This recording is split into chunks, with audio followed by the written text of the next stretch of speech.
इंदौर के महू से एक बड़ी खबर सामने आ रही है, जहां पूरी कीमत चुकाकर जमीन खरीदने और सरकारी रिकॉर्ड में नामांतरण होने के बाद भी एक पीड़ित परिवार अपनी ही जमीन के लिए दर दर भटक रहा है।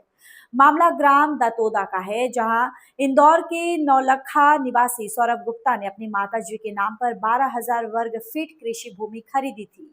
लेकिन जब वे जमीन का कब्जा लेने पहुंचे तो विक्रेता राधेश्याम मालवीय और उसके परिवार ने न सिर्फ उनका रास्ता रोका, बल्कि जान से मारने की धमकी देकर उनके साथ मारपीट की। आइए देखते हैं इस मामले पर हमारी ये खास रिपोर्ट। कागजों पर मालिकाना हक मिलने के बाद भी अपनी ही जमीन पर अवैध कब्जे और दबंगई के खिलाफ पीड़ित पक्ष ने अब न्याय की गुहार लगाई है। पीड़ित सौरभ गुप्ता के मुताबिक हुई इस अभद्रता और मारपीट के बाद उन्होंने तुरंत थाना सिमरौल में एक शिकायती आवेदन देकर आरोपियों पर कार्रवाई की मांग की थी। इसके साथ ही पूर्व में उप तहसील टप्पा सिमरौल और अब तहसीलदार महू को भी राजस्व रिकॉर्ड और संलग्न दस्तावेजों के साथ लिखित शिकायत सौंपी गई है। पीड़ित परिवार ने प्रशासन से मांग की है कि पुलिस बल के सहयोग से उन्हें जमीन पर शांतिपूर्ण कब्जा दिलाया जाए और अपनी ही बेची जमीन पर कुंडली मारकर बैठे इन दोषियों पर सख्त से सख्त कानूनी कार्रवाई की जाए।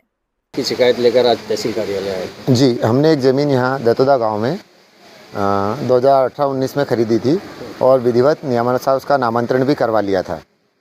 और जब हम वो पोजीशन लेने के लिए गए उस व्यक्ति के पास, तो वो समय समय पर उसको टालता रहा। हमने कई बार उसकी सब बातों को मंजूर किया, क्योंकि हम कोई वाद विवाद नहीं चाहते थे, और उसकी सब बातों को पूरा किया। लेकिन अब इतना समय होने के बाद हमें लग रहा है कि वो हमको मूर्ख बना रहा है और उसकी नीयत सही नहीं है। इसलिए हम यहाँ पे आवेदन देने आए माननीय तहसीलदार महोदय के पास कि हमारे साथ में इस बात को सुना जाए और हमको हमारी जगह पे कब्जा पोजीशन दे। कितना खसरा नंबर था जमीन का और क्या? जी, हमारा खसरा नंबर 336/6 ग्राम दतोदा की ज़मीन है।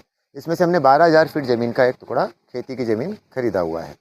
जी, अब हाल फिलहाल में क्या हो रहा है? ये भी पूर्व में भी आप आवेदन दे चुके थे एक बार भी? जी, ये पूर्व में भी हमने इस बात की जानकारी यहाँ पर दी थी।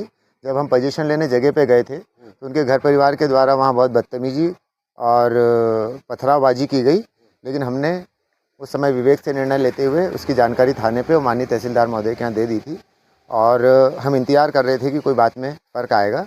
लेकिन अब हमें लगता है कि ये काम जो है उसकी नज़र नीयत ख़राब हो रही है, तो हम यहाँ माननीय तहसीलदार महोदय को अपनी बात रखने के लिए आए हैं। पूर्व में भी आपने से पूरा पेमेंट कर दिया था, उसके बाद भी 2 लाख रुपये दिए थे। जी, तो वो इस पैठे दिए थे कि जब ये बात आई, वाद विवाद की स्थिति बनी, तो वो अपनी बात से बहुत कमज़ोर पड़ रहे थे। तो हमने सोचा कि अपने को वाद विवाद नहीं करना है। इस आधार पर उसकी सब बातें स्वीकृत करते हुए उसे 2 लाख रुपये का और भुगतान किया गया कि ठीक है, कोई बात नहीं है, अगर उसके मन की कोई बात है तो उसको भी पूरी कर दें। लेकिन उसकी नज़र नीयत बिल्कुल ख़राब हो चुकी है। क्या नाम है उनका? उनका नाम है राधेश्याम मालवी, वो दतोदा के रहने वाले हैं। प्रशासन से क्या उम्मीद करते हैं? जी, हम यही बात चाहते हैं कि इस सारी बातों की जानकारी हम थाने पे और यहाँ पे तहसीलदार कार्यालय पे पहले भी दे चुके हैं। तो हम ये चाहते हैं कि नियमानुसार इस बात का निराकरण करके हमें हमारा ज़मीन पे कब्जा और अधिकार दिलाया जाए। बस इतनी हमारी आवेदन है। आपका नाम बताइए। जी, मेरा नाम सौरभ कुमार गुप्ता है। मैं नवलखा विसर्जन आश्रम पे रहता हूँ और मैं सामाजिक कार्य करता हूँ।